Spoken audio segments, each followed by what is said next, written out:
Romanos capítulo 12, versículo 2. Romanos 12, 2 diz assim: E não vos conformeis com esse mundo, mas transformai-vos pela renovação do vosso entendimento, para que experimenteis qual seja a boa, agradável e perfeita vontade de Deus. Meus irmãos, o tema é bastante sugestivo, e nós já tivemos informação que o pastor na sexta-feira já ministrou concernente a este tema. E esse tema fala a respeito da noiva do Cordeiro. Nós, como noiva do Cordeiro, anelamos pela vinda do noivo. Só que até a vinda do noivo acontecer, nós temos que ter azeite em nossas lamparinas.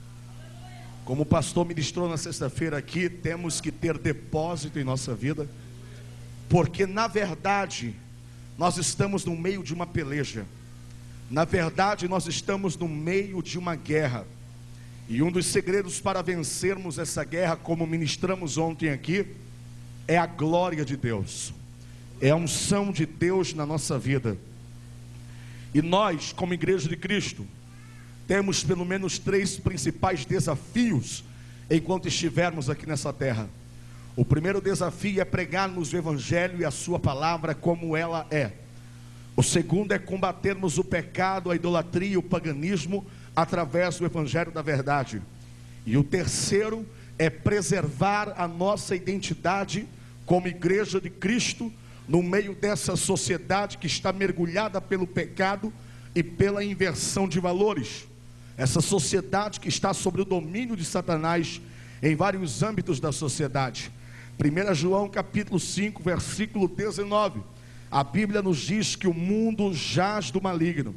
O espírito do anticristo tem se manifestado de várias formas para tentar impedir a pregação do Evangelho, para tentar colocar em descrédito a boa moralidade cristã na vida de um ser humano. E Efésios capítulo 6, versículo 12, Paulo também nos afirma que a nossa guerra, que a nossa luta, que a nossa batalha é uma batalha espiritual. Efésios 6,12, a Bíblia diz que a nossa luta não é nem contra a carne e nem contra o sangue, mas contra os principados, contra as potestades, contra as hostes deste século, contra os príncipes da maldade dos lugares celestiais. Porém, se o nosso inimigo é espiritual, nossas armas também têm que ser espirituais. 2 Coríntios capítulo 10, versículo 4, Paulo nos afirma isto: porque as armas da nossa milícia, elas não são carnais, mas sim poderosas em Deus, para a destruição das fortalezas. Quando Paulo escreve a sua carta, direcionada aos cristãos que estavam em Roma, que estavam dispersos em Roma, logo após a morte de Jesus Cristo, a história nos afirma isso, que a perseguição, ela estava sendo acerrada contra a igreja de Cristo. E muitas pessoas estavam saindo de Israel com medo da perseguição, estavam dispersos em nações circunvizinhas, e uma delas, com certeza, era na cidade de Roma. E Paulo, ele vem expressar o seu sentimento, além de discípulo, como também de irmão, e dizer que esse momento de perseguição não era momento de desânimo, não era momento apenas de lástima, de lágrimas, mas era momento de lutar contra as forças do inferno. E ele escreve no capítulo 12, a respeito da consagração a Deus, a humildade e fidelidade no uso de seus dons. E ele diz: rogo-vos, pois, irmãos, pela compaixão de Deus, que apresenteis o vosso corpo em sacrifício vivo, santo e agradável a Deus, que é o vosso culto racional. E quando ele chega no versículo 2, ele complementa dizendo o seguinte: e não vos conformeis com este mundo, e não vos conformeis com este mundo. O fato de se conformar é o fato de concordar. O fato de se conformar é o fato de aceitar. O fato de se conformar é o fato de participar. Porém, quando Paulo diz aqui o mundo, Paulo não está referindo-se a esse mundo cósmico, a esse mundo físico. Paulo está dizendo concernente ao sistema de vida a qual os homens têm levado na face dessa terra. E Paulo disse: não aceite, não participe, não concorde, não coabite com esse mundo. Uma tradução da Nova Bíblia Internacional diz assim: não vos amoldeis ao padrão desse mundo, mas transformai-vos pela renovação do vosso entendimento, para que experimenteis qual seja a boa, agradável e perfeita vontade de Deus. E eu disse: Deus, quais são as razões para não se conformar com esse mundo? E Deus me disse: a primeira razão, aleluia, porque não somos daqui. A primeira razão, porque não somos daqui. Daniel capítulo 1 versículo 8, a Bíblia diz assim: porém Daniel propôs no seu coração a não se contaminar com o manjar do rei, e nem com o vinho em que ele bebia. Por quê? Daniel estava na Babilônia, Daniel trabalhava na Babilônia, Daniel estava habitando em Babilônia, mas ele não era da Babilônia. Daniel era hebreu. Quando ele senta na mesa de Nabucodonosor para comer, porque crente não bebe, não fuma, mas come que sua graça, né, irmão Giovanni? Barriga de crente não ronca, barriga de crente dá glória. Crente não faz prato, crente faz Monte Sinai com Horebe do lado. Aleluia, glória a Deus, glória a Jesus. Daniel senta na mesa para comer. Quando Daniel vai comer, o Espírito Santo chega no coração de Daniel e diz assim: lembra da lei do seu Deus, escrito com um dedo de fogo na pedra, entregue a Moisés na primeira cláusula, dizendo: não terás outros deuses diante de mim, diz o Senhor. Amarás o Senhor teu Deus de todo o teu coração, de toda a tua alma, de todo o teu entendimento. Não coma nada sacrificado a ídolos. Daniel olhou e disse: eu não posso participar disto, eu não posso comer disto. Por quê? Porque eu não sou daqui. É por isso que muitas vezes nós, como igreja de Cristo, não podemos participar de algumas, aleluia, atividades que o mundo nos oferece, não porque somos melhor, não porque somos mais importante, mas simplesmente por esse fato, porque não somos daqui. Moramos aqui, trabalhamos aqui, mas não somos daqui, somos do céu. 1 Pedro capítulo 2 versículo 11 diz assim: falo-vos como a peregrinos e a forasteiros, que vos abstenhais de toda concupiscência carnal. A carne quer, o eu quer, o ego quer participar, mas o Espírito Santo, o Espírito de Deus, milita contra a carne. Giovanni, como é que você me prova que nós não somos daqui? Simples. Gênesis capítulo 1 versículo 26, quando Deus criou o homem à sua imagem e semelhança, Deus disse: façamos o homem a nossa imagem e a nossa semelhança. A palavra imagem e semelhança, aparentemente elas parecem ser iguais, porém quando você vai estudá-las, elas são diferentes. A palavra imagem quer dizer características visuais, aquilo que você observa por fora. Ou seja, Deus tem olho, o outro também vai ter olho. Deus tem nariz, o outro também vai ter nariz. Deus tem ouvido, o outro também vai ter ouvido. Deus tem boca, o outro também vai ter boca. Deus tem mão, o outro também vai ter mão. Deus tem pé, o outro também vai ter pé. Irmão Giovanni, como é que você sabe que Deus tem tudo isso? Ora essa, a Bíblia diz que Deus fala com o seu povo através da sua palavra e através dos seus profetas. Se Deus fala, é porque Ele tem boca. A Bíblia diz que o nosso louvor, a nossa oração, sobe até o trono de Deus como incenso suave às suas narinas. Deus tem nariz. A Bíblia diz que o olho de Deus contempla toda a terra, os bons e os maus, e há de dar a cada um a sua recompensa, segundo for designado. Deus tem olho. A Bíblia diz que o ouvido de Deus não estão agravados, e sim atentos para ouvir a oração que for feita. Nesse lugar Deus tem ouvido. A Bíblia diz que a mão de Deus não está encolhida, e sim estendida para abençoar. Deus tem mão. A Bíblia diz que quando Deus quer olhar para a terra, Ele tem que se curvar, Ele tem que ficar de pé no trono e se curvar, porque a terra está no estrado dos seus pés, e a poeira são o pó dos seus pés, e que Deus mede os oceanos com a concha das suas mãos. Aleluia! Você foi feito à imagem do Deus invisível. Na presença de Deus não tem crente feio, irmão. Pode ser careca, banguela e zarolho, mas é bonito, porque foi feito à imagem de Deus.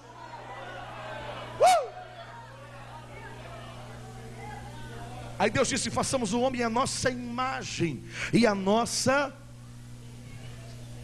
imagem por fora, semelhança. Deus é 3 em 1. Deus é um subdividido em 3. Deus é Pai, Deus é Filho e Deus é Espírito Santo. Deus é 3 em 1. O homem também vai ser 3 em 1. O homem vai ser tricotômetro. Como é que é? Tricotômetro, 3 em 1. O homem vai ser corpo, o homem vai ser alma e o homem vai ser espírito. Corpo, essa carcaça humana que vocês estão vendo aqui. Alma, a parte material do ser humano responsável pelos desejos e pelos anseios. A Bíblia também chama a alma de coração. Porém, quando a Bíblia fala de coração, a Bíblia não fala desse órgão que está no peito, que bombeia sangue para todo o corpo. Quando a Bíblia fala de coração, a Bíblia fala de mente, de intelecto, de vontades e desejos e sentimentos. Quando a Bíblia fala de espírito, a Bíblia fala do sopro de Deus, do incentivo de Deus na vida do homem. Uma pergunta: onde estávamos na criação? Jó capítulo 38 versículo 4, Deus olha para Jó, que estava no meio daquela prova tremenda, olha para ele e diz assim: onde estavas tu quando eu fundava os alicerces da terra? Será que nós já existíamos durante a criação? Eu te provo que já. Por quê? Salmo 139 Salmo 139 verso 16: porque os meus dias estavam escritos no teu livro, quando nenhum deles ainda havia. Ou seja, quando Deus criou tudo, a terra, a natureza animada e inanimada, nós já existíamos nos projetos de Deus. É por isso que você não pode se conformar com esse mundo, porque você não é daqui. Os ufólogos são aqueles que estudam vidas extraterrestres, OVNIs, objetos voadores não identificados. Perdem tempo, porque a Bíblia responde se existe ET ou não. Irmão Giovanni, a Bíblia responde lá em Gênesis capítulo 1. Se você ler, você vai ler o capítulo todo, só para saber o que eu estou falando. Gênesis capítulo 1, a Bíblia diz que os astros e os luminares foram colocados no céu apenas para fazer diferença entre dias, estações e anos, não para não para ter ninguém morando lá. Nós somos exclusividade de Deus. Giovanni, e os sinais que aparecem no céu? Nós acabamos de falar no começo, Efésios 6:12. Nossa luta não é contra a carne nem contra o sangue, mas contra os principados, contra as potestades que estão no ar. Então tem um monte de demônio aparecendo por aí para enganar os bobinhos da cabeça que acham que existe extraterrestre. Agora o interessante é isso aqui, ó. Os ufólogos acreditam que muito em breve vai descer uma nave mãe em cima da terra. E essa nave mãe ela virá para raptar e abduzir algumas pessoas. É por isso que Steven Spielberg, em Hollywood, ele lança muitos filmes relacionados a extraterrestres, porque o anticristo quer colocar isso na cabeça do povo, que quando Jesus voltar, não vai ser Jesus que vai ter voltado, mas sim a nave mãe, os extraterrestres. Existe um grupo de paraufólogos. Quem são os paraufólogos? Os paraufólogos são aqueles que estudam as emanações. O que é emanações, irmão Giovanni? Emanações são mensagens vindas do além, dos discos voadores que eles acreditam. Olha só que coisa doida. Dizem eles que o vírus da dengue é como se fosse um marca-território dos alienígenas para marcar as pessoas que serão raptadas naquele dia. Olha só que coisa doida, irmão Giovanni. Que é isso? É verdade, é o que o anticristo está ensinando por aí. E tem muita gente dizendo, e eles mesmos afirmam, que em qualquer parte da terra eles recebem as mensagens do além de uma forma clara e objetiva. Pasmem vocês, o único lugar que as mensagens dos ETs têm interferência é aqui no Brasil. Por que será? É aqui no Brasil que estão as maiores igrejas. É aqui no Brasil que estão acontecendo os maiores avivamentos. É aqui no Brasil que desce mais poder, mais unção, autoridade. Estamos sendo levados para todas as nações. O que vai descer não é disco voador, coisa nenhuma. O que vai vir é Jesus Cristo, que virá para buscar a sua igreja. Cadê a noiva do Cordeiro aí? Levante a mão, abra a boca e dê glória.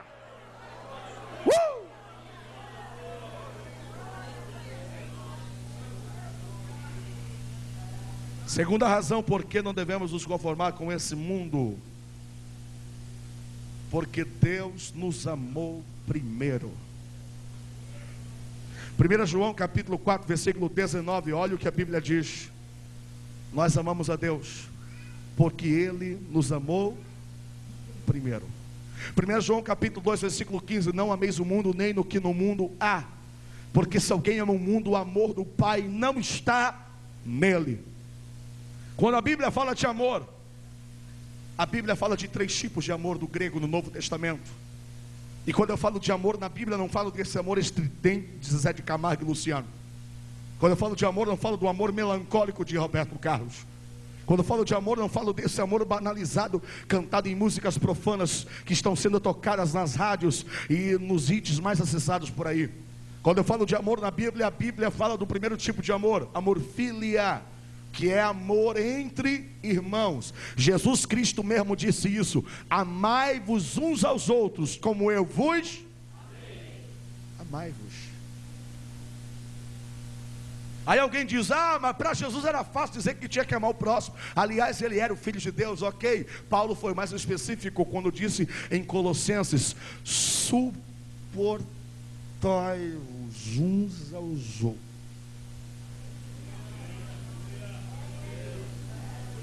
Suporte. Como diz um pregador amigo meu, tem hora que dá vontade de agarrar no colarinho do irmão e cantar aqui da harpa: tu precisa de Jesus. Está vendo essa figura que está do teu lado aí? Cada um tem o seu temperamento.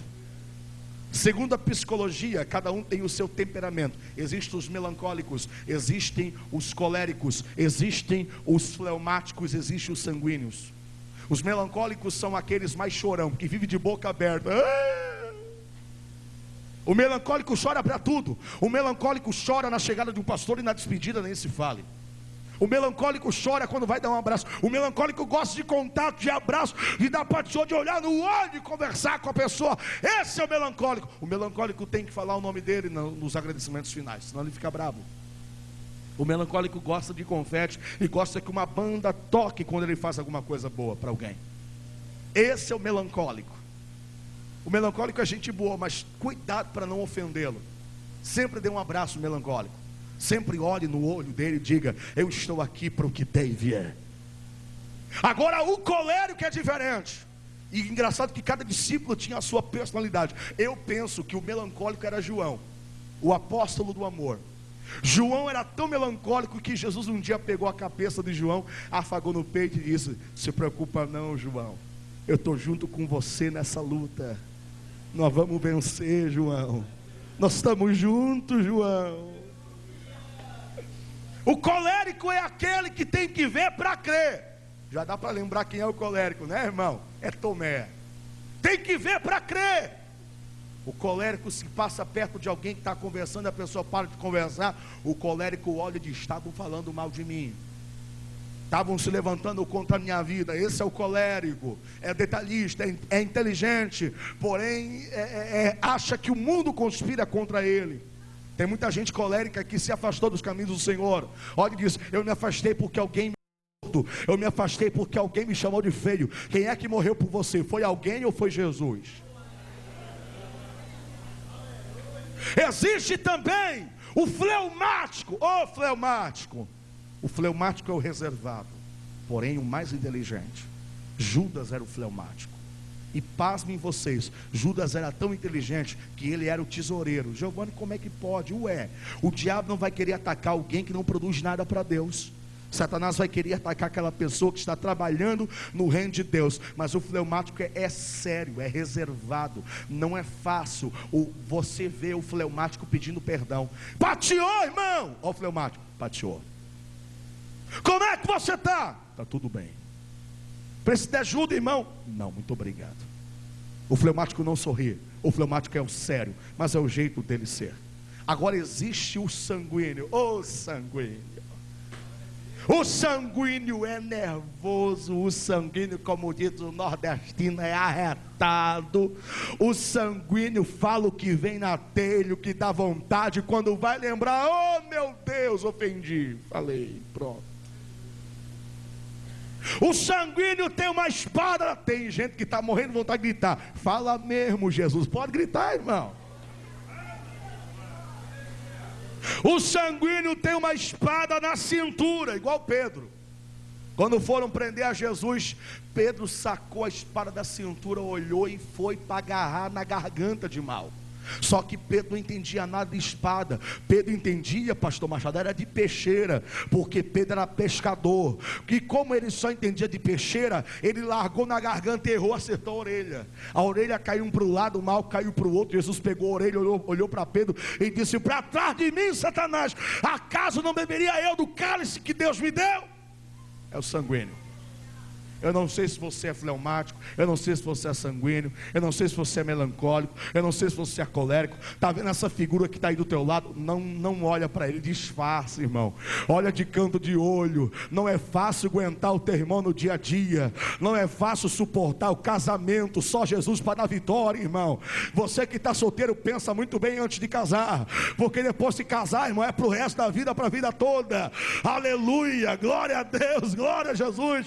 Paulo disse isso: se está casado, fique casado. Se está solteiro, fique solteiro. Agora, se não aguentar solteiro, é melhor casar do que viver abrasado. Agora, está vendo essa figura que está aí do teu lado? Ele não vai mudar não, irmão. Jesus só vai ajudar a controlar o caráter dele. Você vai ter que passar o resto da eternidade do lado desse irmão, porque o mesmo céu que eu vou, você também vai.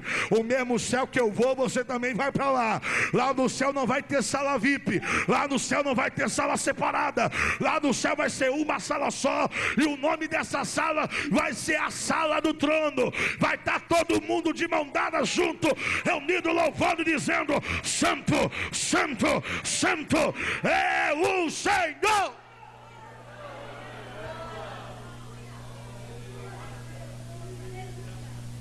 A ninguém devais coisa alguma, a não ser o amor uns para com os outros.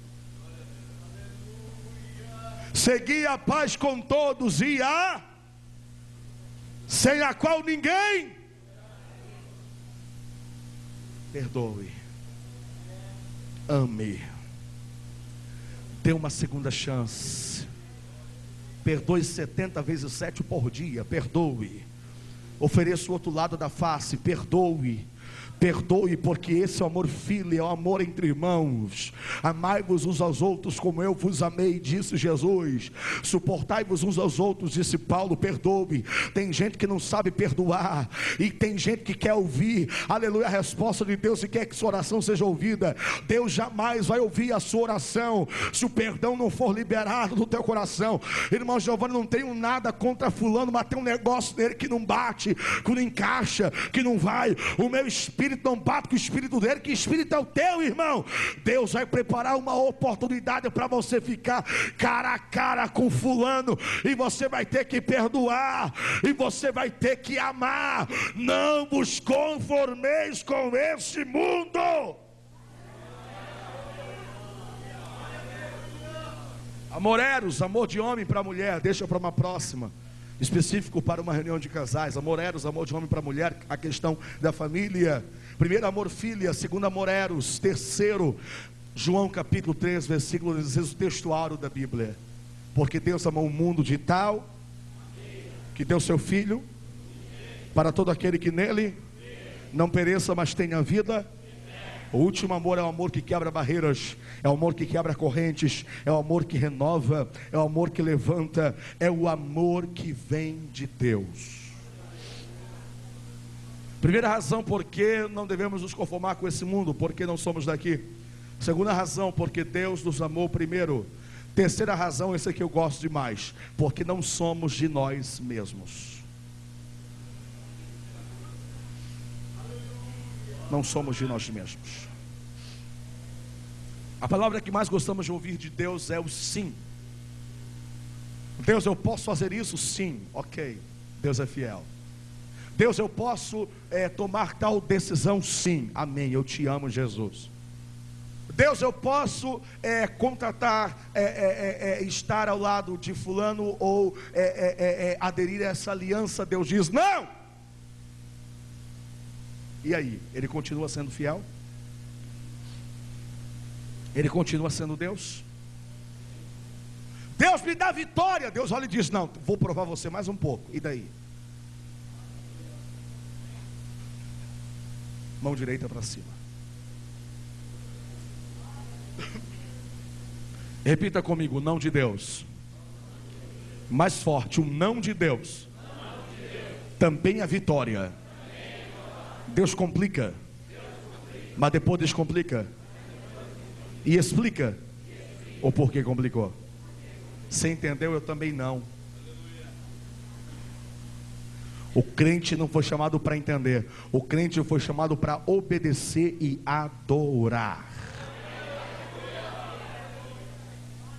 Vai chegar o dia que o jovem vai chegar para o pai e dizer: pai, conheci minha varoa. Congresso de jovens também. Conheci minha varoa, pai, é ela. O pai diz: é ela, muito bonita. Como é que ela é? Ela é muito linda, pai. Ela tem o cabelo da Gisele Bündchen e tem o beiço da Angelina Jolie. É ela.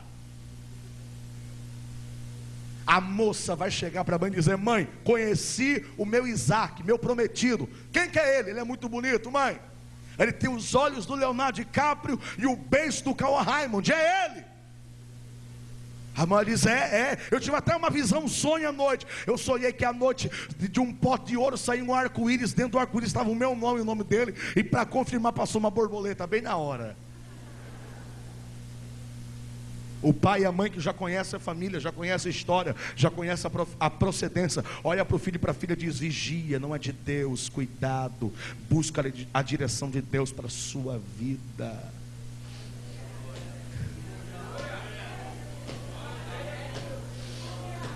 E o jovem olha para o pai e diz: você não me manda, eu não sou mais criança, ninguém me entende, e eu sou dono e dona do meu próprio nariz. Você só vai ser dono do próprio nariz quando sair do teto do teu pai e da tua mãe. E enquanto você estiver debaixo do teto, nem do nariz você é dono. Sabe por quê? Porque se o nariz quebra, tu vai correr para quem?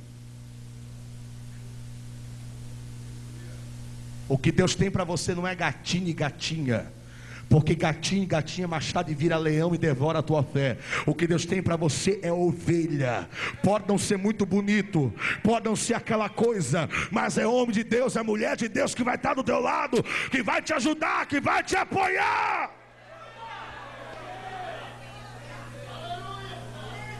Não somos de nós mesmos. Alamanjohava suri comandar a súbria. Erebando mandar a vassube comandar a saio. Elebenjomina sarebia comanagi ubetere prominai. Erebe comana suri revidácia. Deus está falando com alguém aqui nessa noite. Vigia, eu estou te alertando, estou cortando o laço, porque o melhor está guardado para ti.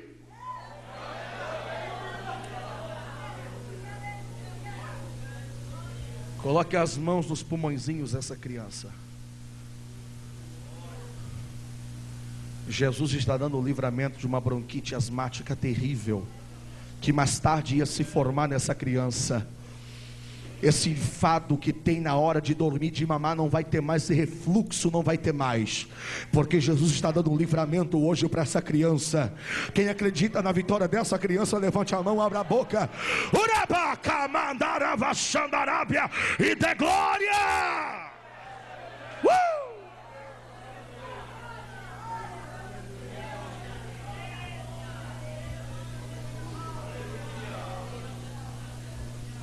Tem muita gente que acha que crente é radical. Crente não é radical. Crente só guarda a palavra de Deus como ela é. Um dia alguém chegou para mim e disse: Giovanni, eu posso beber? Eu falei: pode. Giovanni, eu posso fumar? Eu disse: pode. Giovanni, eu posso me prostituir? Eu disse: pode. Só não pode uma coisa: o quê? Ir para o céu. Sabe por quê? 1 Coríntios capítulo 6, versículo 19: ou não sabeis que o nosso corpo é o templo do Espírito Santo que habita em vós, proveniente de Deus, e que não sois de vós mesmos? Porque fostes comprado por bom preço. Glorificai, pois, a Deus no vosso corpo e no vosso espírito, os quais pertencem a Deus. É por isso que minha mão não pode pegar em qualquer coisa, porque minha mão pertence a Deus. É por isso que meu ouvido não pode ouvir qualquer coisa, porque meu ouvido pertence a Deus. É por isso que o meu olho não pode ver qualquer coisa, porque meu olho pertence a Deus. Um dia alguém chegou lá em casa, olhou para mim, viu a minha tela de 20 polegadas que eu tenho na sala, olhou e disse: misericórdia, irmão Giovanni, TV é do diabo. Ele disse: não é, é minha, fui eu que comprei. É minha. Não é do diabo não, é minha. Aí cheguei na casa dele e ele olhou para mim: aqui não tem televisão. Falei: que bom.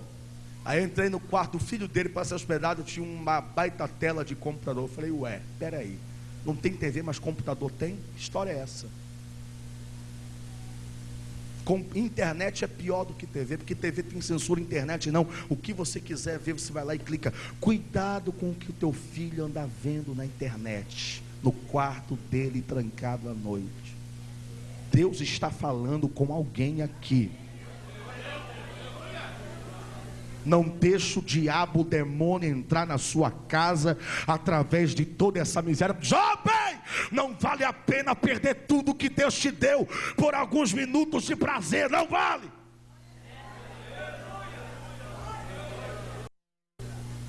Depois da viagem, depois do efeito do álcool, da droga, é pior. Vem a culpa, vem um sentimento terrível.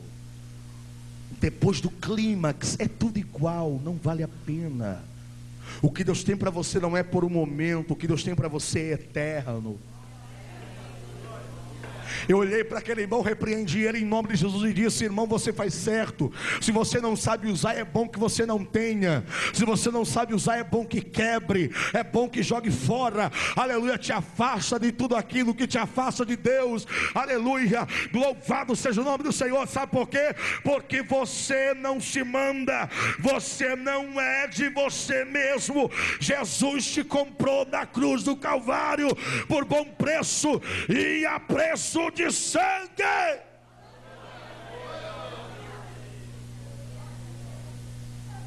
Para concluir, Giovanni, como descobrir o melhor de Deus para a minha vida? Salmo 119, verso 9. Eu gosto muito desse texto. Salmo 119, verso 9: soa ao meu coração desde a minha adolescência, quando estava na presença do Senhor. E quando eu via aqueles pregadores pregando lá na frente, eu dizia: Deus, eu quero isso para mim, Senhor. Eu quero ser usado em tuas mãos como o Senhor quer. Salmo 119, verso 9: como purificará o jovem, o irmão, a irmã, o ancião, a anciã? Como purificará o irmão o seu caminho? Observando segundo a tua palavra.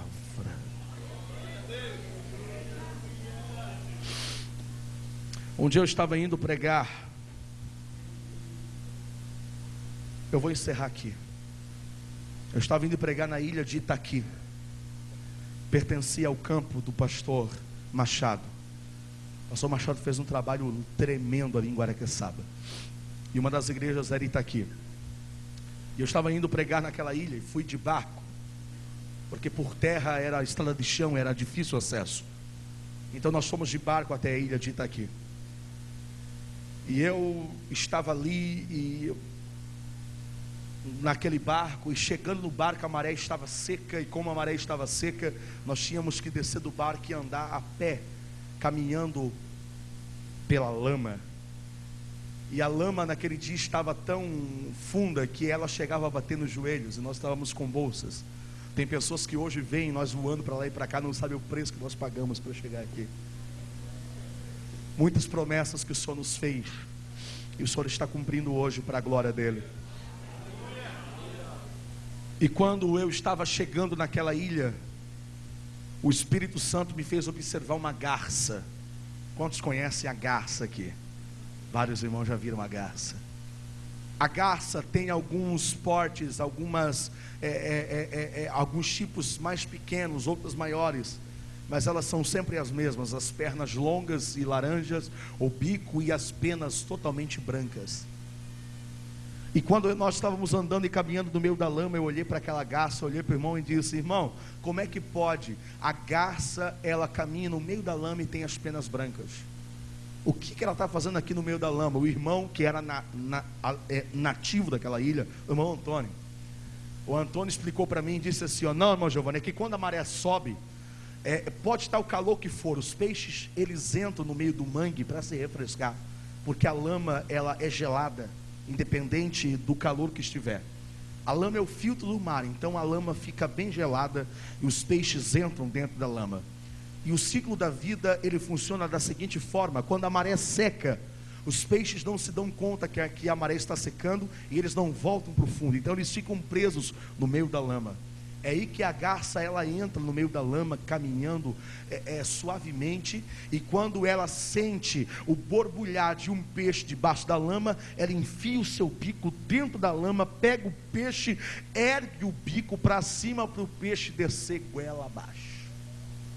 E eu perguntei para ele: ok, isso é interessante, mas por que a garça ela não suja as penas? E ele me falou: sabe por quê? Porque a garça ela tem ela tem um órgão, uma glândula em cima do seu rabinho chamado uropigiana. A uropigiana é uma glândula que solta um óleo. Eita glória! E todo dia a garça, não só a garça, como o pássaro, o passarinho, o papagaio, o periquito, o canário, você pode pegar a mangueirinha e jogar no passarinho, que você vai perceber que o passarinho não vai molhar. A água forma assim gotículas e acaba escorrendo. Por quê? Porque tem azeite nas penas da ave. Todo dia a ave vai lá em cima do rabinho, na uropigiana, ela pega aquele óleo no bico e começa a passar assim, e ela vai passando nas penas, e ela vai se lavando com aquele azeite. É por isso que na igreja tem crente, irmão, que levanta a mão, que dá glória, que pula, que sai correndo, que cai para trás. Deixa ele tomar o banho de azeite dele. Você não sabe o preço que ele passou para chegar aqui. Deus está te enchendo hoje para encarar mais uma semana de luta, e você vai estar lá no meio da lama do mundo, do pecado, vai estar pregando o evangelho, vai estar pregando a palavra, e a lama vai bater, não vai manchar, vai escorrer. Sabe por quê? Porque tem azeite de Deus nas suas vestes. Aleluia! Foi por isso que Salomão disse: em todo o tempo sejam alvo as suas vestes, e nunca falte o óleo sobre a tua cabeça. Fica de pé em nome de Jesus.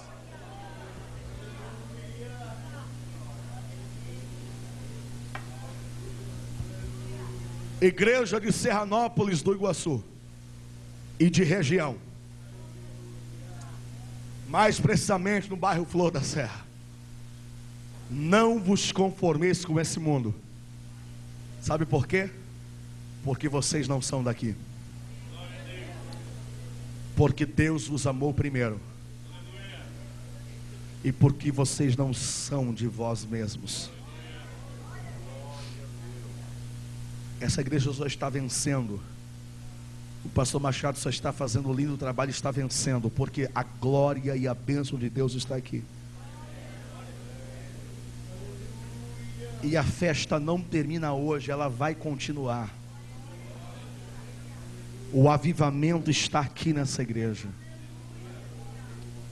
Eu convido alguém que não aceita a situação em que se encontra, a situação da tua família, a situação da tua vida financeira, a situação da sua saúde. Eu quero orar pelos inconformados aqui hoje, e eu sou o primeiro inconformado. Eu não aceito, eu quero mais de Deus, eu quero mergulhar mais fundo nesse rio. Se você não aceita a situação em que você se encontra, vem aqui na frente, não vai embora ainda. Não se assuste se você ver alguém do teu lado pulando, sapateando, gritando, chorando, falando em línguas, batendo palma, dançando no Espírito. Não se importe com isso, é o Espírito Santo que está aqui. E já tem gente que está derramando lágrimas, porque o Espírito Santo está te renovando aqui nesse lugar. O Espírito Santo agora, através do poder da palavra, está movimentando o seu coração agora. Levante as mãos porque eu vou orar. Depois da oração, o irmão do som vai soltar o playback da dupla. Você que ainda não é batizado com o Espírito Santo, vai começar a dar glória a Deus agora. Vai começar a dar aleluia agora. Vai ter gente que vai começar a marchar no poder aí sem se dar conta. O Espírito Santo está aqui nesse lugar. Tudo que Ele me mostrou que ia fazer, Ele vai fazer aqui hoje. Eu já estou ouvindo barulho de língua estranha. Eu já estou ouvindo Deus operando aqui nessa noite, nesse lugar. Os obreiros estendam as mãos, porque através da mão dos obreiros Jesus vai curar, Jesus vai levantar, Jesus vai renovar, Jesus vai batizar. Valeu a pena, pastor Machado. Valeu a pena, irmão Jair. Valeu a pena, irmã Margarete. Valeu a pena. Meu Deus e meu Pai, em nome de Jesus Cristo, cada mão erguida, cada mão levantada é uma permissiva para o Senhor entrar. Tu és um Deus educado, tu não pode ferir a lei do livre-arbítrio, mas nesse momento teu